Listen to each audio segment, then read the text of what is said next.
Let's good morning, good afternoon, everybody. Welcome. Can we have a obviously streaming issue, so I'll skip the intro and welcome. Can we skip the intro, please? My name is Mark Moloney. I'm the Managing Director of Professional Beauty, and I'm really proud and delighted to host our World Spa and Wellness Conference in partnership with World Wellness Weekend and Jean-Guy de Gabriac, who's put in an awful lot of work behind the scenes in getting many of the sessions that you have witnessed yesterday, today, and tomorrow. There's a lot of noise out there, and we hope to cut through that noise. And we've got today an excellent panel. Kilian Fischer, who's the International Public Policy Advisor of URSA.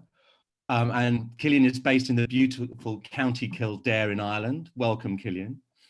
And then we have an ex-Olympic champion in wrestling. So I'm not going to argue with him. He's based in Aix-en-Provence in France.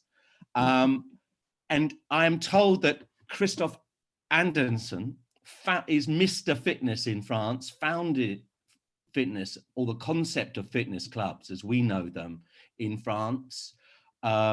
Many years ago, almost 40 years ago. And Christophe is the CEO and founder of Group Planet Fitness. And he now has 2,500 clubs around the world.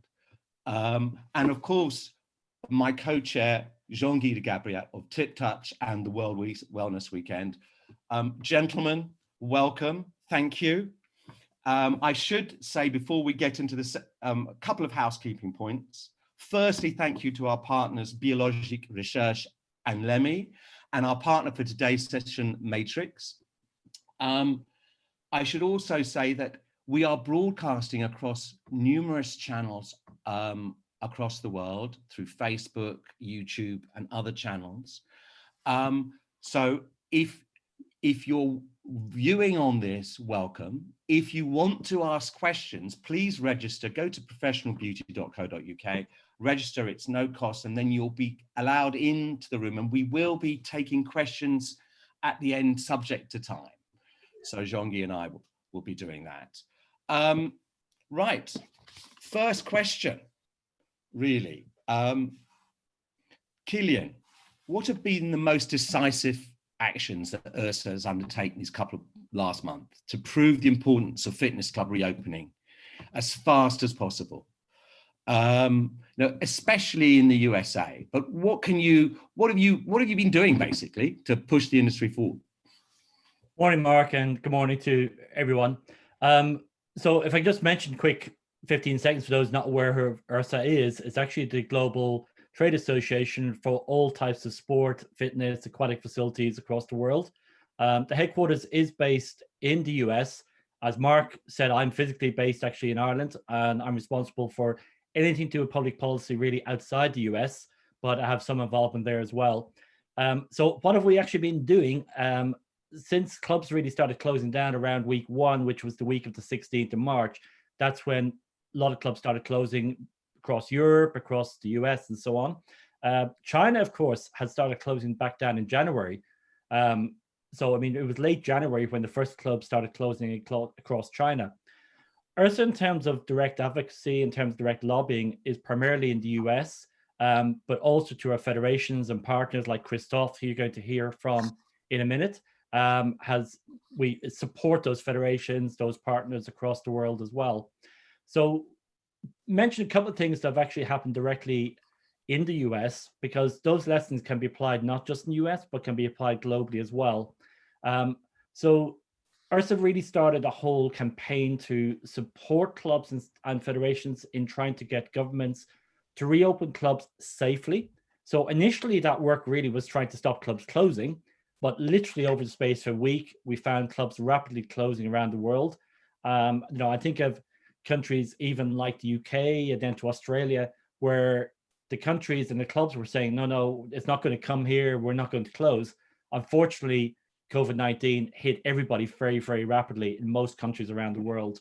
So what URSA started doing really was communicating out in terms of governments, in terms of clubs, and providing a lot of support there. In the US specifically, as you asked that question, was it was actually arranging calls with industry leaders and lobbyists. It was grassroots campaigned really to try and protect the industry. And there's a number of things then were done, because one is once clubs and any business start closing, there's a need to sustain them financially. So how do you keep paying your staff? How do you keep the business viable, the mortgages, the rent, and everything else?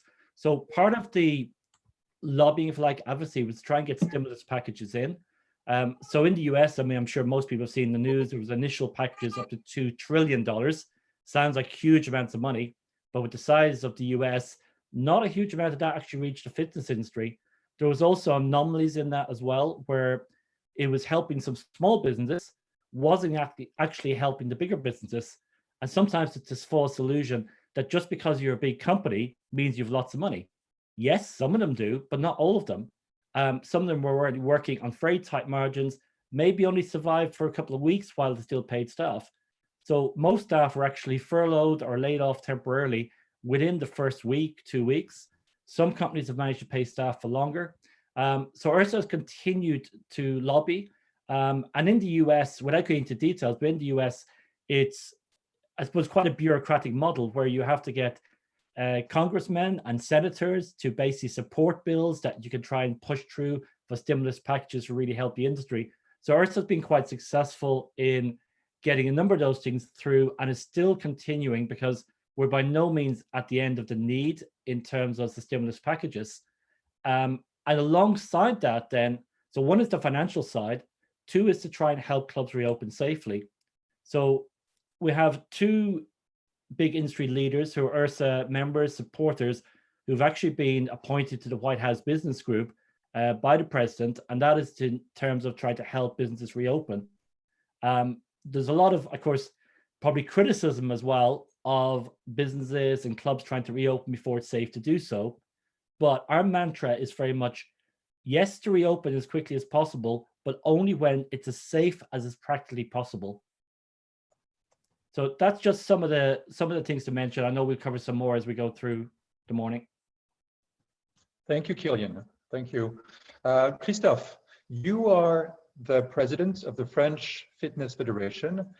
Please tell us a little bit in the light of what Killian has said, that URSA has been doing with the federal authorities in the US, but also worldwide. What have you been working, what have you been doing with the French Fitness Federation, and what are the directives of the Ministry of Sports? Hello, everyone from the south of France, from Aix-en-Provence. Yes, the French Fitness Federation is also a member of URSA. In fact, it's a representative of URSA in France, and Killian and I, we are in the European board, so we are very aware, even if it's URSA, it's starting in the US from the beginning. Now it's a worldwide organization. And I was in touch with Florian Cartou, that Jean-Guy, you know, because he lives in Brussels like you. And we need to know what our colleagues from the different countries are doing.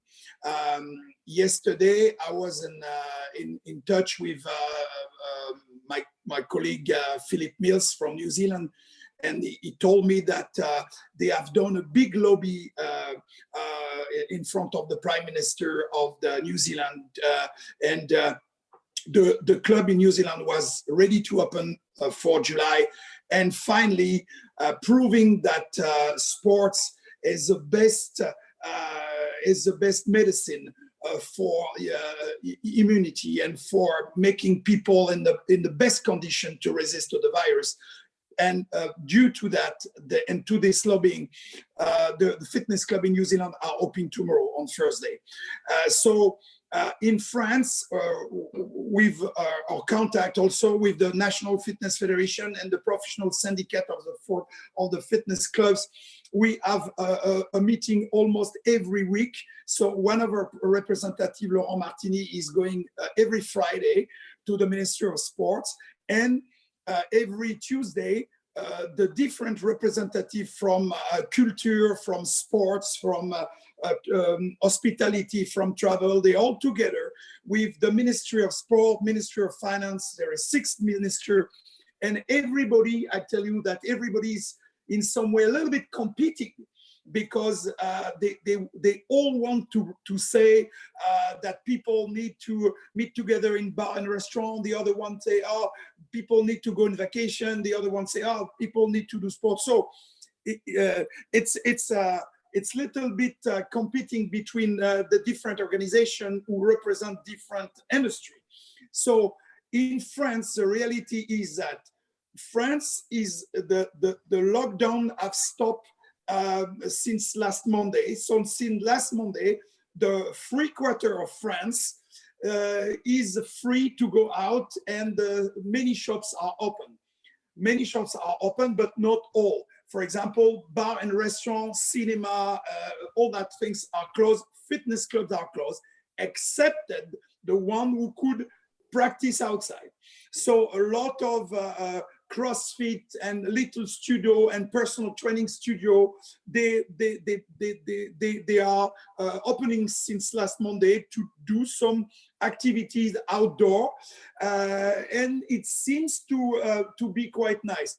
Like Killian said, we all try to lobby for an opening as soon as possible.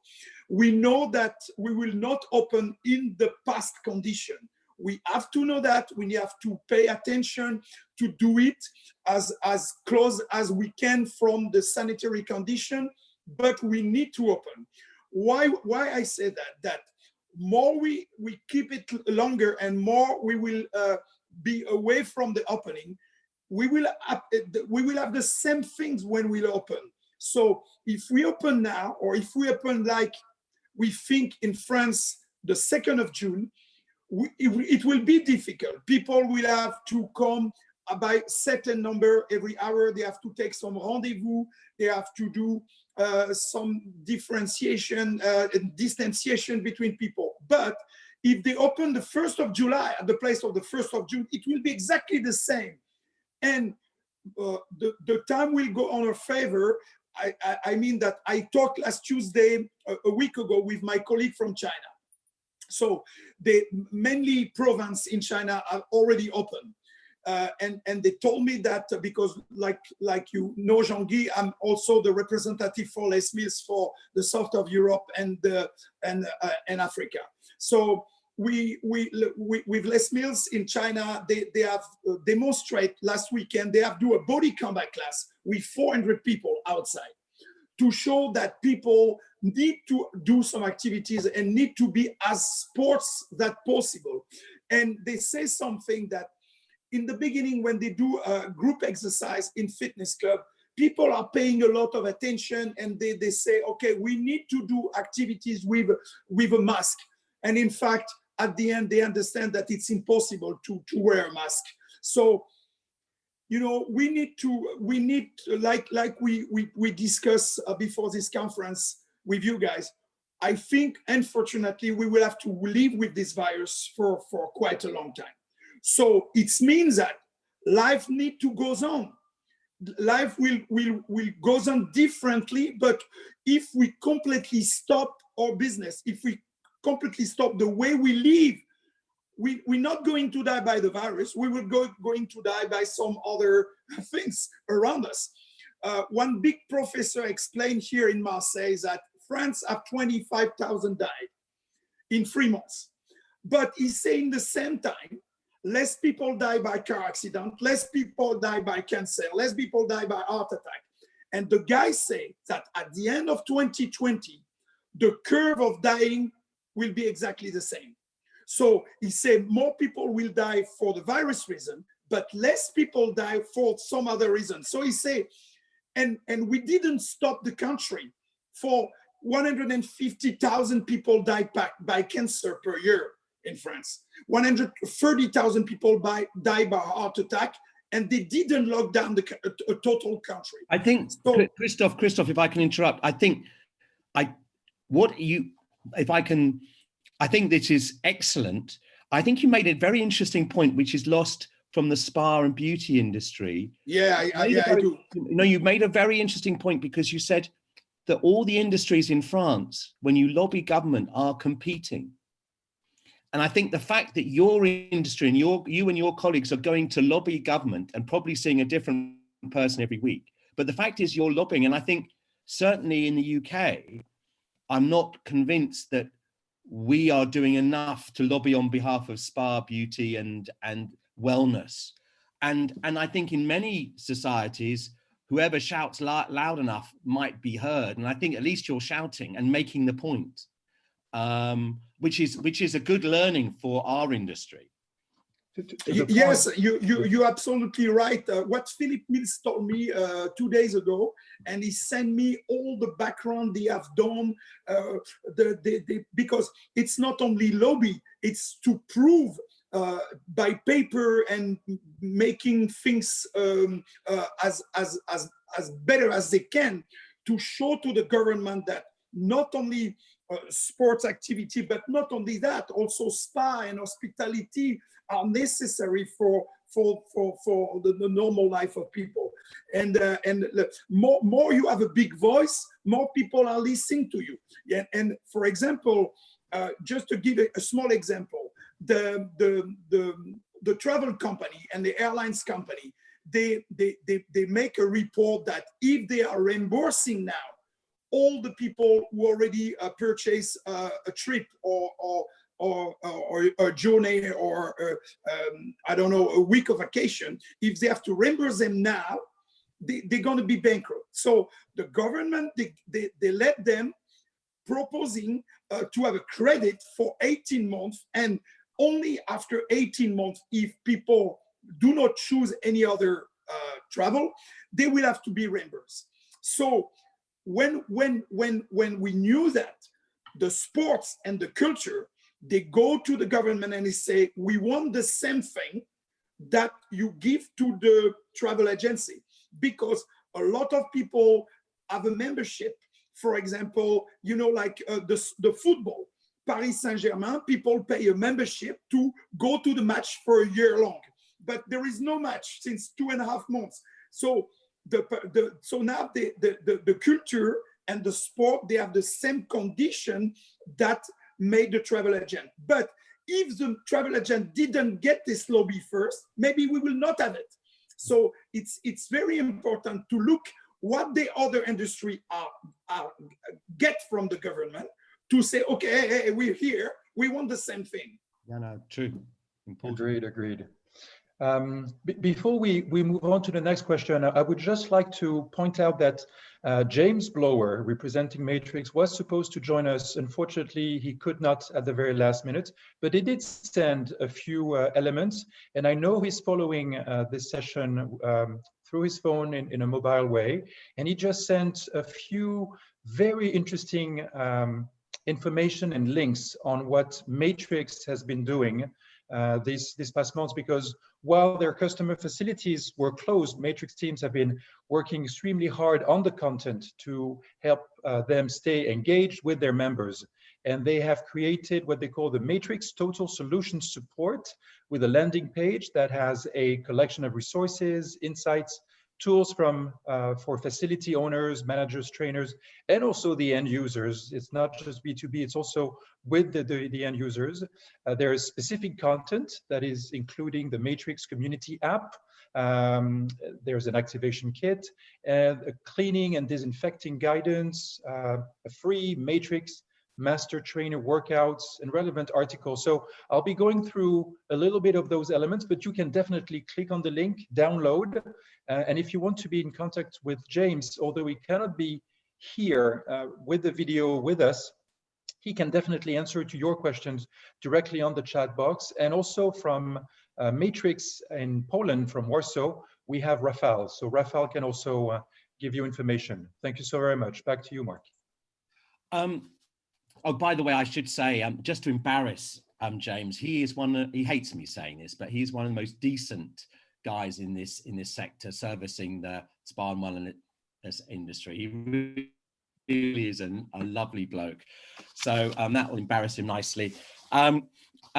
Christophe, I think you've been hosting a lot of webinars these past few months, and you have a lot of platforms, and you're particularly helping hotel managers. What have you been up to? What can you share that you've developed from the hotel manager point of view? Yeah, in fact, what we do understand the recent time, and this is where Jean-Guy and myself we start to know each other. Well, I was invited a year and a half ago to the global, how did they call, Global Wellness Summit, Jean-Guy? Absolutely, we met in Italy at the summit. Yeah.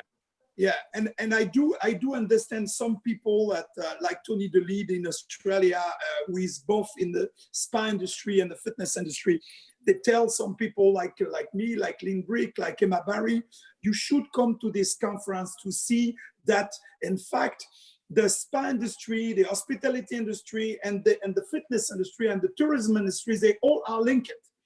And in fact, we do. I really understand that since I've been there.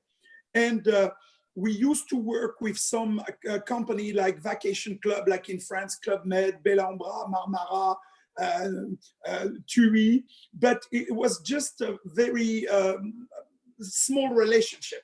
Since, and also thanks to Aldina Duarte Ramos, we have been in touch with also the Accor Group, and we launched some the Pullman chain, which is a luxury chain of Accor Group, started to do some business with us in France, but also in the UK with Les Mills. And we do understand that what we are doing for the fitness club, in some way, we could do it also for vacation club and for hotel.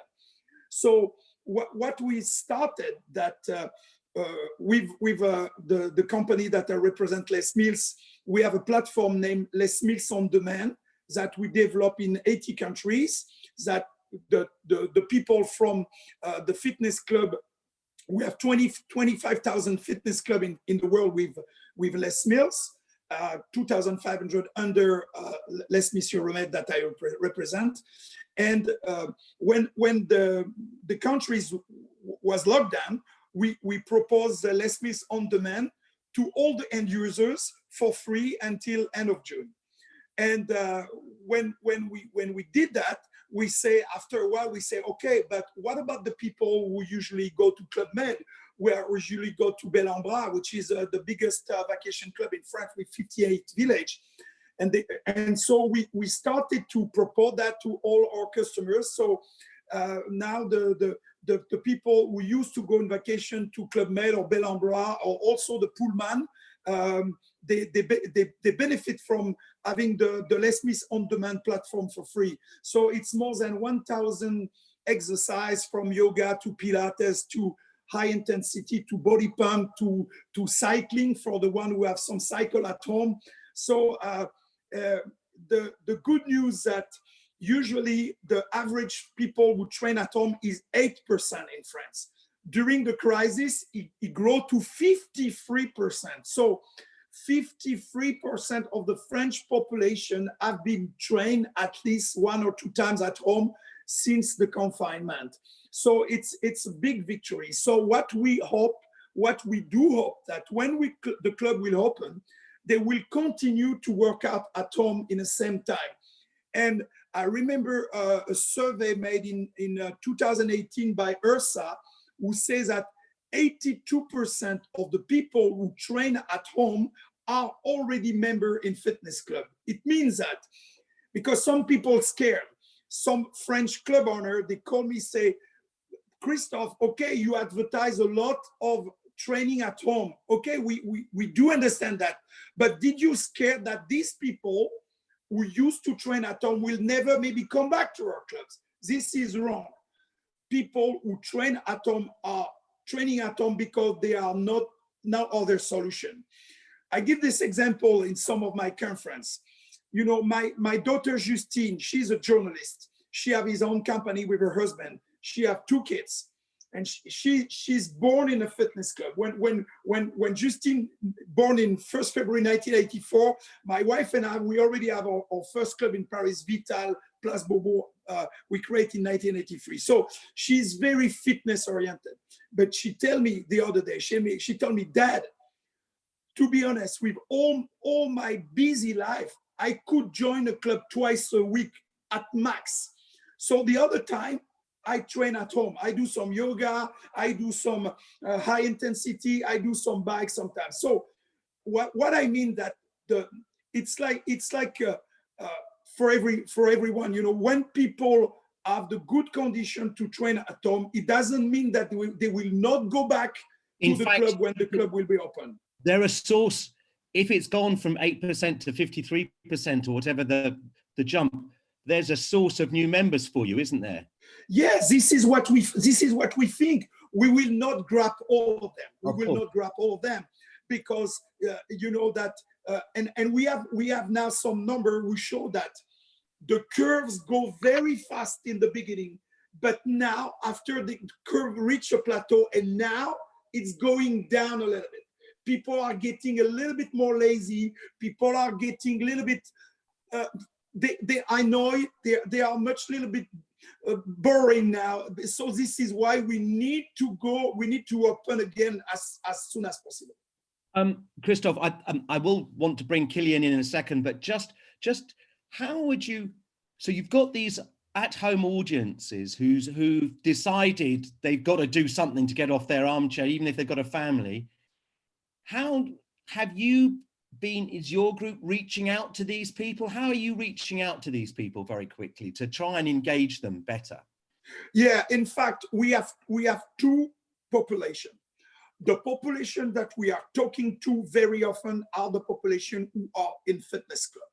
So what we have done first, the first thing we have done beginning of April, we are trying to encourage the club to reach the platform Les Mills on Demand. So the affiliation have been done through their club and not direct to consumer. Now we're starting to work direct to consumer since beginning of May. But in the first week, 500 clubs join our platform. So the average member per club is 1,500. So we multiply 500 club by 1,500. So we first reach thousands of people who we've been on the platform. So we try to not, and also because we want to keep the privacy, we try to not talk directly to consumer. We try to talk to our club members and also because the club member, they don't really want us to talk direct to consumers because they want to keep their member active. So we want to be loyal, and so the main contact is through the club, but we give a lot of file, a lot of marketing tools, because like I said, the motivation go up very fast in the beginning, then reach a plateau, and now starting to decline. So we try to motivate also our club members to not let their arm down, but motivate their member to practice. Thank you. Killian, what has Ursa been up to? You've been running lots of webinars, I believe. Yeah, if I mentioned webinars briefly, because then I think some of the points Christophe made, I'd like to follow up on. Please. So yeah, we have a whole pile of webinars. We've also moved, in addition, to do recorded videos. So people look at things differently. Some people like going into videos, some people like reading things. So we're trying to put things out lots of different ways. So I actually put a link up there in the chat if anyone hasn't seen it. Very simply, it's ursa.org/coronavirus. So there's a whole range of resources in there which are free for everybody. So usually the model with Ursa has been, most of the resources are reserved for members only. So we've tried within this environment to really open up a lot of resources free. So webinars are part of that, but lots of other media there as well. Ursa's primarily, it is an industry body. It is targeted to help the clubs and our suppliers. But what we've actually done is, I also put up there in the chat, is helpclubs.com. It's an existing site that does advertise Ursa member clubs. But what we've done is actually rebranded that, revamped it. And one of the tabs you'll see there is free online resources. Free online workouts is actually called. We actually set that up at the request of the World Health Organization because they were very concerned of people being stuck at home. In some cases, like in Spain, for instance, children were not even allowed outside their front door. So they were very concerned. And we said, well, look, let's see what we can do. So we did a call out to our club chains and to our suppliers to basically say, well, look, what resources have you got that you're willing to open up totally free? Christophe's already mentioned one. Of course, we have them up there, is Les Mills. And with James Blower on there, of course, I have to mention Matrix as well. So both of those brands are up there on healthclubs.com. We have a number of other global brands like Anytime Fitness, Gold's Gym, and a number of big chains in the US as well. So those resources are all there free of charge to basically help people work out at home while they're not in the clubs. Taking Christophe's point of trying to keep it within club environment, is we try to do that by basically putting up the club chain's own resources. So, we've got Crunch up there, UFC, which is another global brand as well. ACE, American Council of Exercise, which is all over the world. One I have to mention as well, because there's another aspect to this, is UFIT, which is a initiative that the UNESCO Chair in Inclusive Fitness and Sports set up a few years back. It's now run in conjunction with IRSA.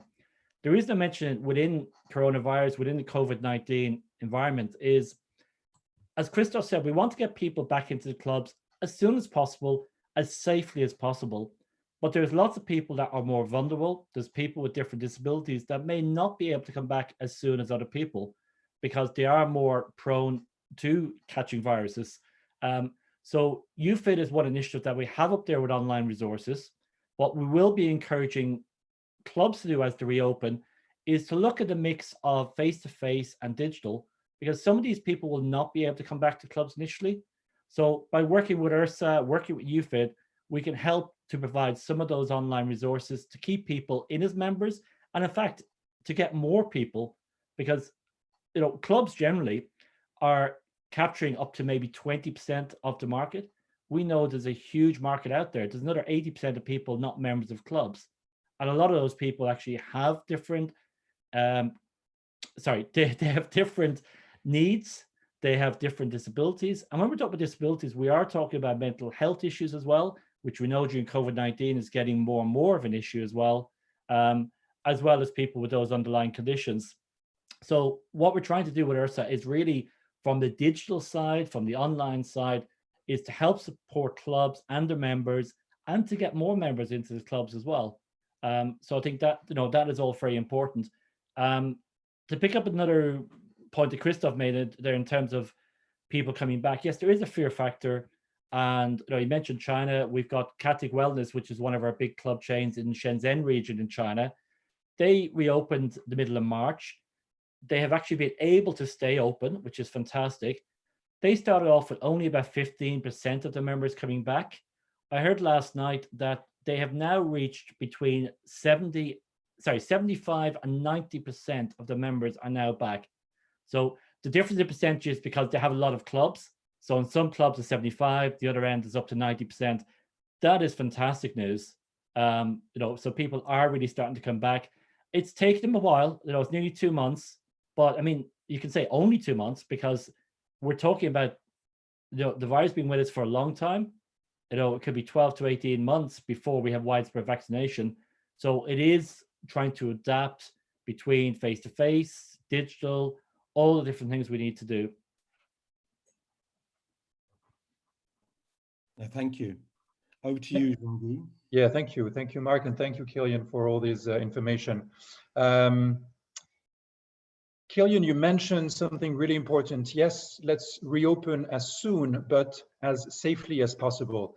And in mind, I have all the attendees of this program live right now with us on Zoom, or who will be watching this program in the thousands on the 10 platforms that we have multicasting this event. Many of them are hotel general managers, fitness managers also of hotels and resorts, and they're thinking of how do I clean? How do I disinfect my fitness equipment to make it safe? Before I pass it back to you, Killian, because you just published an article this week, and maybe you can give us a few sneak peeks, maybe 2 or 3 really salient points on that. I'd like to point out, and I'm going to put a link on the chat box for those following, that Matrix in the facility reopening guide that they've published is clearly underlining and explaining the difference between cleaning and disinfecting. And I'm not going to go into the details because the document is downloadable, but I'm just going to post a few informations about electrostatic spraying and fogging and what are the differences. But as I post this, back to you, Killian, so that you can explain some of the highlights of the article that's going to be published by URSA this week. Well, I can actually give good news. The article has been published. So it was actually published last night. So again, the link I actually put in the chat earlier, the ursa.org/coronavirus, the very first, I think it's the very first article that's actually on there live now, is actually called, let me get the name right, it's the very first one, Cleaning, Disinfecting and Sanitizing Your Gym During COVID-19. And, you know, often we talk about semantics, you know, what we're talking about with a gym. This is about the whole fitness health club. A lot of these aspects will also apply to spa and wellness. So, you know, there's obviously a lot of crossover and similarities between them. So, yeah, we have put up the definitions because people are getting a little bit confused in terms of the difference between cleaning, between disinfecting, and between sanitizing. And, you know, I think in gyms in particular, when I'm talking about gym, I'm talking about the equipment space, because people often talk about the health club being a gym or the sport and leisure center.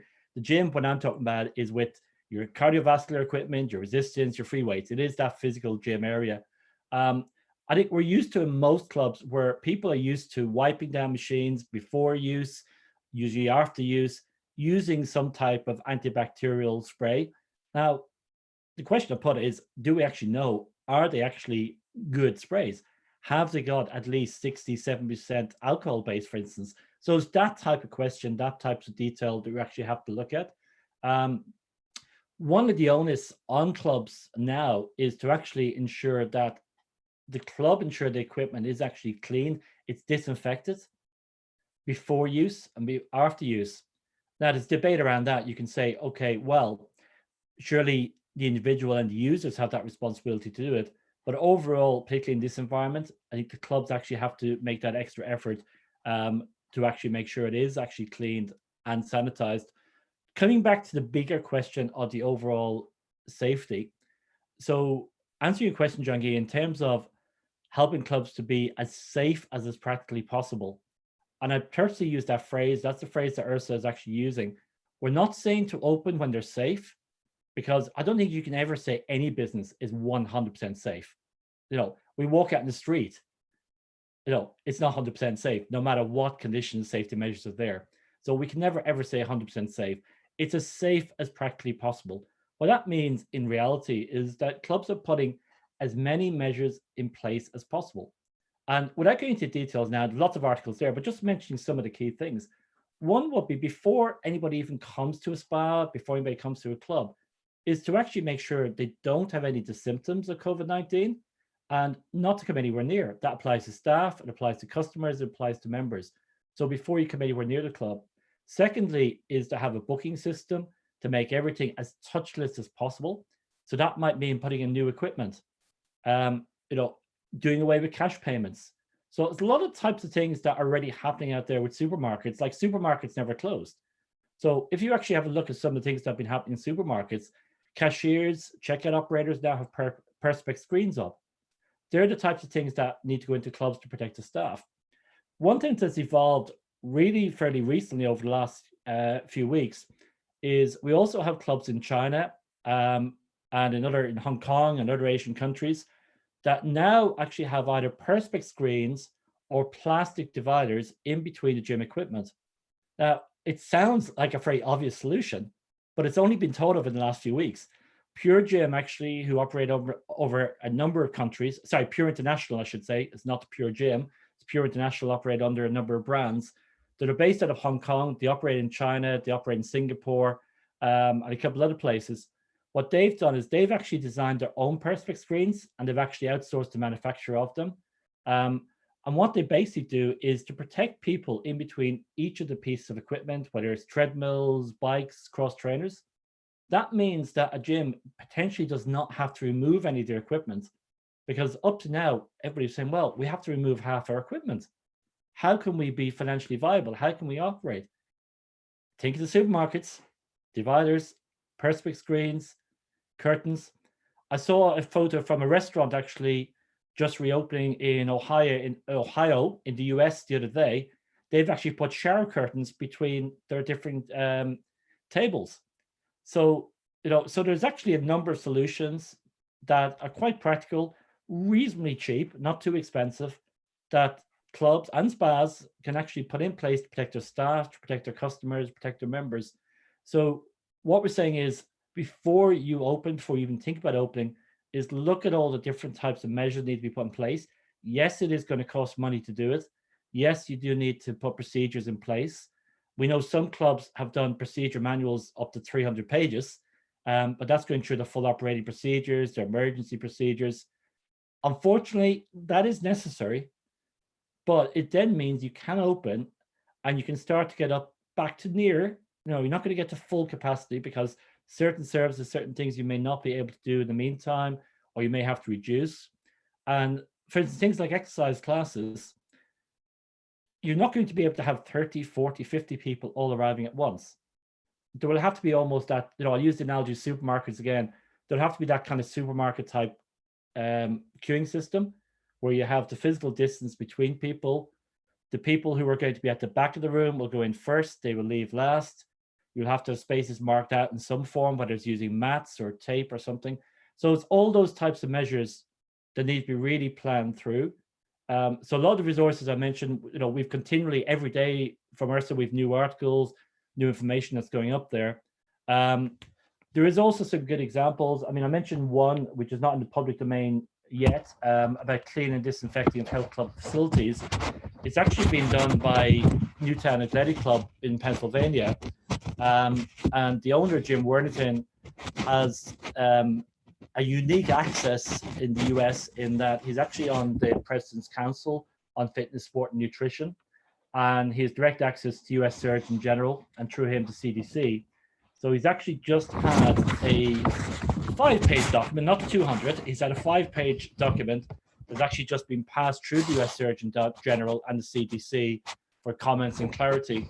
So that type of document, we can feel that, okay, it hasn't been endorsed. No government's going to actually endorse something like that, but at least it's been through them and they feel it's a good document.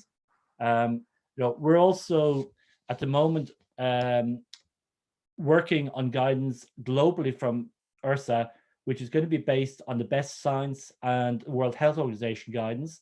So we have a group working on that at the moment. We hope that will be released within the next couple of weeks.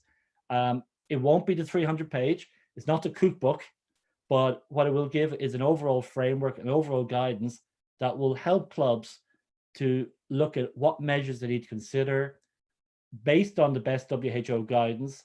The one thing we will stress with all of this call to reopen is the national and local legislation guidelines, of course, have to take precedence. So no matter what URSA says, no matter what the WHO say, if there's guidelines or restrictions that are in locally, of course, they always have to take precedence. Thank you, Killian. Thank you. Before I pass it back to Mark, just a quick sneak preview of what we're going to talk about tomorrow at 3 p.m. with the United Nations Global Sustainability Index Institute Foundation. And there's another way also of disinfecting, which is based on hypochlorous acid, also known as HOCl. And I'm going to post a link to a company that's doing that. And they are already delivering to lots of fitness clubs, hotels, and restaurants in the US. So I'll post that message right now from biobuffs.com. And Mark, back to you. I'm actually going to mess around with the order. I'm seeing that time is escaping us as often happens. What I'm asking both panelists, I suppose back to you, Killian, again, is, we've touched on this. Are you in favor, and what's your members' take of allowing of having clubs open as soon as local regulations allowed it? What's your point with the risk of demand picking up slowly and that can endanger people's financial situations? Killian, you first, then you, Christoph. Yeah, I mean, there's a lot of mixed views around this from club operators. We have some that are actually saying they do not want to open till they can open fully and things are back to normal. the comment, I think I can make on that is, yes, that would be great in an ideal world, but we know from all WHO, CDC, all the other advice out there is SARS-CoV-2, which is the virus, is going to be with us for at least another 12 to 18 months before there's a vaccine widely available. So the risk of infection, of getting COVID-19 from the virus, is going to be with us for quite some time. So for a club to be able to reopen absolutely 100% normal, it's going to be a long, long time. So what we're advising is for clubs to open when it's safe to do so. So taking your question, Mark, are we advising they should open when government say so? Not necessarily. We're saying, yes, that's the first stage when you can be allowed to open, but you need to reopen safely. So all the things I was saying there a few minutes ago is taking all of them into account before the club would actually reopen. Because what you don't want to happen is an incident of COVID-19 within the club, or the club to be held liable in any way. So it's to put in all those safe practices to make sure that the liability is not going to be back. They're not going to have to close again after reopening. And so it is balancing that financial side versus safety and putting all those measures into place. Thank you, Christoph. What's your take? Yeah, I fully agree with my friend Kilian. I think we have the club operator and also the suppliers, everyone who works in the fitness industry and also in the spa industry, hospitality industry. We need to have a very positive face. I just want to give you one example I received 2 days ago from my friend Jeff Dyer, is a member of URSA. I'm sure Kilian knows him very well. He said that we have been open for 8 days now in Atlanta. Our 5 Atlanta's club continue to have a high daily sales volume, exceeding norms for this time of the year by about 50%. It means that for the first 8 days of opening in May, we are averaging 18 new joining members per club per day. So it's 742 new members who joined the first week of May in Atlanta after 1.5 months of lockdown. And he say, in this meantime, we have 511 cancellation, but it means that at the end, in 1 week, we have a positive things. And he says, up to now, 36% of our members are going to the club. So after what we say in China, we say that in the US. So the members, the people who like to work out, are very willing to come back. And like Kilian say, we will have to live with the virus at least since we find a vaccine. So people say 12 or 18 months. So we need to encourage people. I'm not a stupid person who say, okay, this is not existing, you have no risk. But the risk of getting the virus and dying for sports people is very, very low. You could die from many other things, like the Professor Didier Raoult said in Marseille recently. So there is a lot of positive aspect. Recently, like I said in the beginning of this seminar, some French club opened for the outdoor activity. They need to have group of 10 people at max.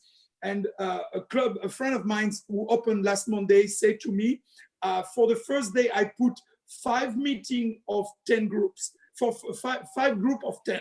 They say in 1 hour, all the group was fully booked. And I have to add more people. So it means that the people are conscious about the risk of getting the virus, but they also wanted to exercise because they know it's good for their body. And also the very positive sign, I say that many people try for the first time to work out at home. I tell you the truth, I never work out at home because I have a club in our campus where we are in Aix-en-Provence with 4 fitness rooms. So we work out in the office. And during this time, I take the experience with some Les Mills barbell and some bikes to work out at home. And I find that it's very positive. So what do I mean with that? That some people, like Mark, you observe that some people will also start to exercise during this lockdown, And I'm sure that not 100% of them, but let's say 50% of them, they will use to work out on a regular basis. And these people who come back to club, and this is what Jeff Dyer is saying in Atlanta, and the girl is saying in China. So also some teachers, some fitness instructor, they come back to me because we have done a big conference with 2,000 members in Zoom 2 weeks ago. And one of the girls said to me, I was against virtual classes in club because I thought it was competing against me and against live classes. And I do understand now, doing virtual class myself in my house for my members, that in fact virtual is a good complement.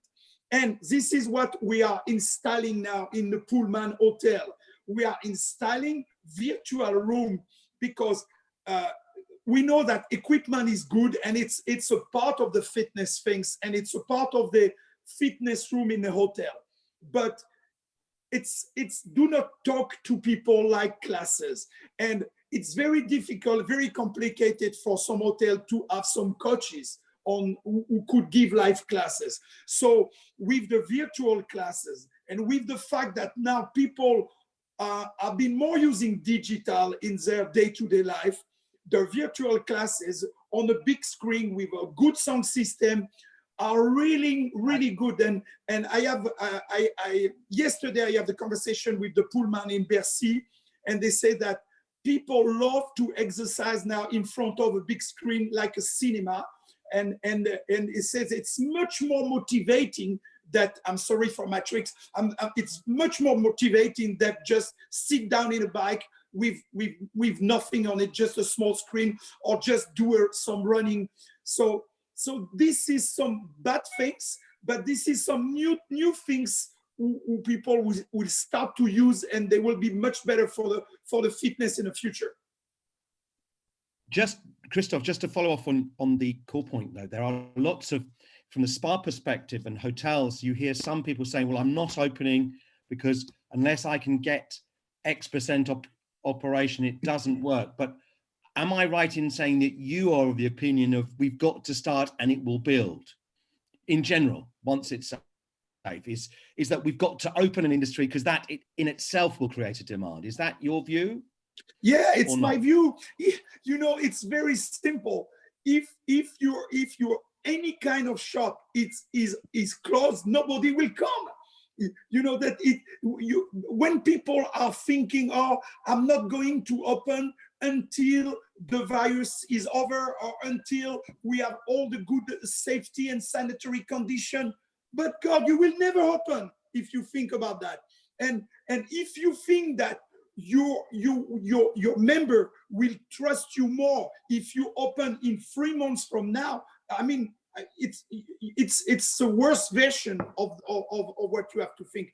You have, okay, like Killian say, you have to open in good sanitary and safety condition. But as soon as you open, you will learn from that. If you wait for opening, you delay your learning, because you have to work out in a new world. The world of tomorrow will not be like yesterday. So you have to learn from a new expertise, and the best to learn is to practice. Everybody knows.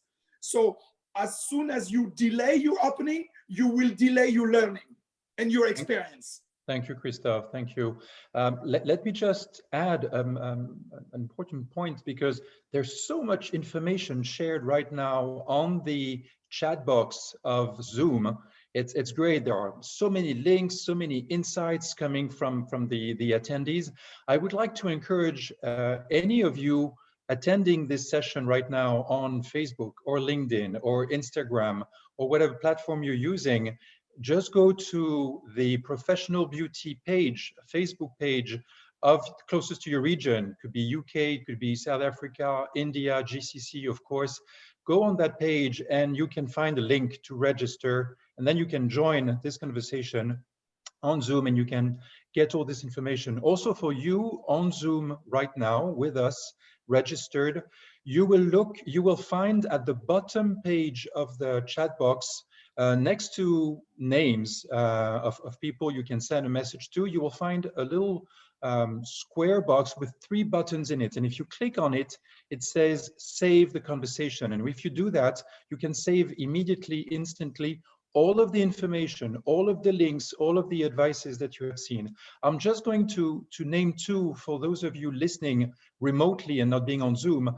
James Blower, Matrix, is saying that a lot of clubs are currently implementing a booking system to control the flow of the gym users. And for instance, members will book a time slot and the type of exercise they want. Therefore, they just show up on time, and the team has already completely cleaned, sanitized, sterilized the station. So you just come. It's almost like privatizing the equipment that you want. And also, I'd like to quote Patrick Mercaton, marketing director of Planet Fitness Group, who is saying that there are so many commenting on Christophe, so many virtual classes, so many ways of practicing, and especially with the at home, on travel, in club, everything is mixing. So lots of information from Patrick coming on the chat box, and lots from James also. Please continue. I believe we have maybe 10, 15 more minutes before we have to close. So let's continue to hear your insights on the Zoom chat box and from our speakers. Thank you. Back to you, Mark. So interesting. And I'm just looking at. I'd like to explore, if you don't mind, again, and redig this subject in terms of the financials. You know, we've got to start in some cases. Social distancing is forcing some businesses to open perhaps at 50%, 50% capacity. Is this sustainable? Are you raising prices? If so, by what percentage? How are you going to cope with potentially less capacity? Christophe first. Yeah, I have a seminar 2 days ago with some of with one of the syndicate. We've covered mostly the premium club. So it was a lot of club in Paris, like Club Med Gym, like Reebok's stores and shops and things like that. And these people, you know, they have such a big rent in Paris. They are willing to postpone as much as they can the opening, because they do not want to open with 20% of the capacity, and it's understandable. So more your lease and your rent is high, and with a big number of employees, because you are a premium club, it will be much more difficult to open if you are not in full capacity. And this is a little bit tricky for the premium club. And I do think that more you have employee to care with, more the rent is high, more your day-to-day charges are high. It will be very difficult if you are not having at least 50% of your total capacity to open. Actually, some people say we need to have 1 meter. So it's 1 people per 4 square meter. Some people say 1 people by 5 square meter. The French Minister of Sport wanted in the beginning 1 people per 10 square meter, which is impossible to make for because we are business company at the end. We make money in getting people in shape. So it, like you say, it's a balance between, okay, yes, we want to open, but we want to open in a good financial condition. I agree with you. By the way, do you is realistic? Is that something that you think your clubs can manage? Could you repeat again? I didn't understand.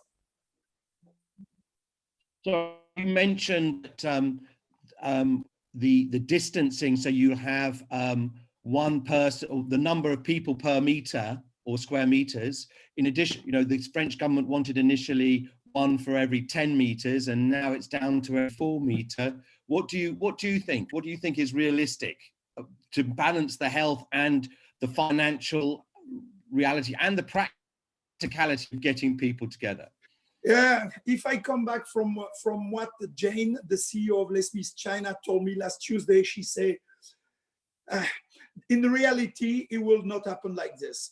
In fact, in the beginning, when they opened, China opened weeks ago already, and she said, okay, people are paying very attention for the equipment. They separate the equipment. Sometimes they put less equipment in the room, so they have to stock some equipment in the part of the room. And they say, okay, it's working quite well. And for the group fitness, she say, in the beginning, people are paying very attention. And after the reality to doing sports together is coming back. And she say, the people was wearing masks in doing exercise. And she says something very important that, for example, the Chinese government absolutely wanted that people running in the street wearing masks, and they are free death by asphyxia. So now they are saying no mask for running. You know, like I say, tomorrow we will have, and like Killian said, tomorrow we will have to live with this virus for, let's say, 12 to 18 months. I copy what my friend's saying. So we will have to still live with that.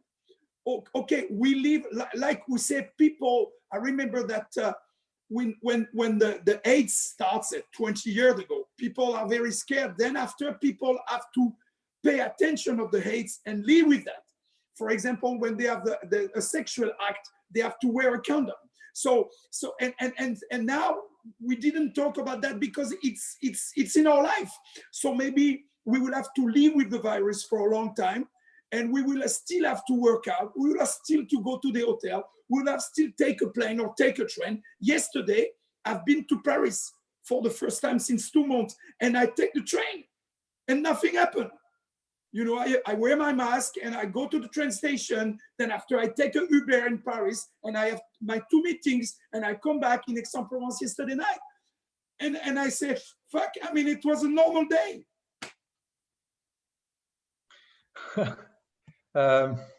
Thank you, Christophe. I think it was a bit more complicated in the underground and subway. You were lucky to take an Uber and get good traffic. Okay, yeah. Yes. I do it on purpose.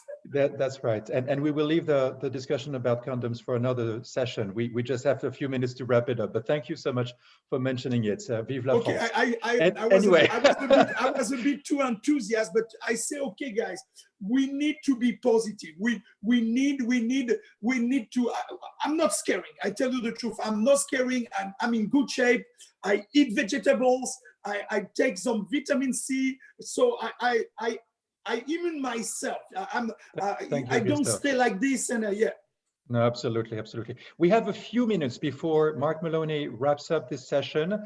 Thank you so very much, all of you, for staying that long. There's one last question that I would really love to ask to Killian, because HRSA and UNESCO, and especially Catherine Carty, the UNESCO chair for inclusion, have launched a program about YouFit, and that's to make fitness clubs more inclusive, not just to open their doors when they reopen to people that are full capacity of their 2 legs, 2 arms, but also people that need exercise even more. Please, in a few minutes, could you tell us more about YouFit and how you would like to encourage, because there's lots of guidelines on this on HRSA website, lots of resource on how fitness clubs, but also hotels with fitness rooms can be more inclusive.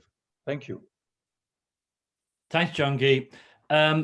Yes, in brief, because I could talk about this all day, so we'll try and just give a brief overview. So the UNESCO chair in sport and fitness and PE was set up a number of years ago, and the remit is basically a research chair with a lot of different initiatives.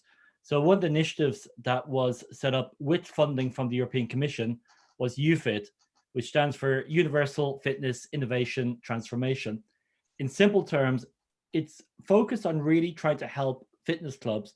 And one thing I always say in semantics, and a little bit I said at the beginning of this panel, was when we're talking about fitness, we're talking about all forms of physical activity.